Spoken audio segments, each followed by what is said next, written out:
গোটা বিশ্বের মধ্যে অন্যতম শক্তিশালী বাহিনী হিসেবে বিবেচনা করা হয়ে থাকে পাকিস্তানের সেনাবাহিনীকে। গ্লোবাল ফায়ার ইন্ডেক্সের সূচক অনুযায়ী ১৪৫ দেশের মধ্যে পাকিস্তানের অবস্থান ১২তম। দক্ষ দুর্ধর্ষ সেনা থেকে শুরু করে আধুনিক সমরাস্ত্র কি নেই ইসলামাবাদের সমর ভাণ্ডারে? প্রতিবেশী ভারতের সাথে যখন কাশ্মীর ইস্যুতে উত্তেজনা তুঙ্গে, ঠিক তখনই পাক বাহিনীর রণভাণ্ডার নিয়ে এলো এক চাঞ্চল্যকর খবর। চিরবৈরী ভারতের সাথে যুদ্ধে জড়ালে ৪ দিনের বেশি টিকে থাকতে পারবে না পাকিস্তান।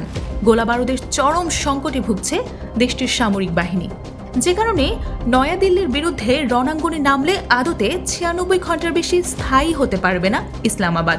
গোপন সূত্রের বরাতে এমনটাই দাবি সংবাদ সংস্থা ANI এর।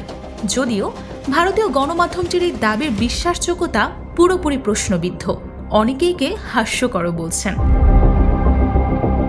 সাধারণত দুটো উৎস থেকে হাতিয়ার ও গোলাবারুদের যোগান পেয়ে থাকে পাক সেনারা, যার বড় একটি অংশ আসে অস্ত্র কারখানাগুলো থেকে।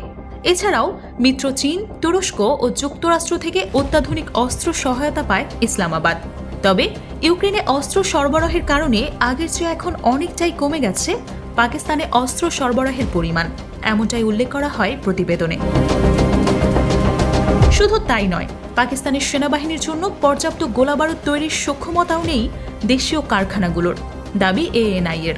একাধিক সূত্রের মাধ্যমে সংবাদ সংস্থাটি আরও জানিয়েছে, পর্যাপ্ত পরিমাণে M109 হোয়াইটজার কামানে ব্যবহৃত ১৫৫ মিলিমিটারের গোলা নেই পাক গোলন্দাজ বাহিনীর কাছে। সংকট রয়েছে রাশিয়ার তৈরি BM-21 গ্রাড সিস্টেমের ১২২ মিলিমিটার রকেটেরও।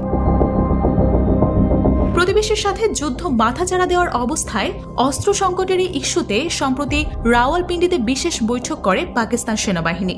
সোশ্যাল হ্যান্ডেল X-এ এই সংক্রান্ত গুঞ্জনও ছড়িয়ে পড়ে, যদিও আনুষ্ঠানিকভাবে কোনো তথ্য জানায়নি ইসলামাবাদ।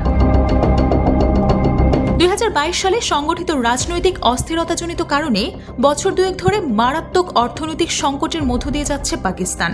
ভয়াবহ আকার ধারণ করেছে মুদ্রাস্ফীতি, দেখা দিয়েছে বেকারত্ব, নেই তেমন কোনো বৈদেশিক বিনিয়োগও। এমন অবস্থায় সমর ভাণ্ডার সুসজ্জিত করতে বেশ বেগ পেতে হতে পারে ইসলামাবাদকে, এমনটাই ধারণা বিশ্লেষকদের।